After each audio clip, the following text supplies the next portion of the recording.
বছর এই রাজ্যে বুকে সিপিএম এর রাজত্ব করেছে, 25 বছর, তার আগে 10 বছর মাঝখানে জোট কংগ্রেসের সরকার ছিল।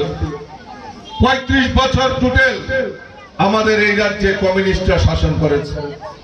আর কমিউনিস্টরা বলতো যে সিপিএম নাকি গরিব দরদি সরকার, গরিবের সরকার।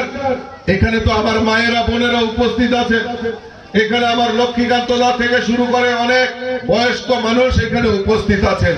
আপনারা বলুন তো দাঁড়িয়ে যে আজকে এই 25 বছর টানা সিপিএম এর রাজত্বে একটাও গরিবদের জন্য কোনো কাজ করেছে কিনা, কোনো পরিকল্পনা করেছে কিনা? যদি আপনারা প্রমাণ করতে পারেন তাহলে আমি রাজনীতি ছেড়ে দেব। আমি বড় বড় করে চ্যালেঞ্জ করেছি ত্রিপুরা রাজ্যের প্রাক্তন মুখ্যমন্ত্রী মানিক সরকারকে। আমি চ্যালেঞ্জ করেছি আমাদের এই রাজ্যের সিপিএম এর নেতা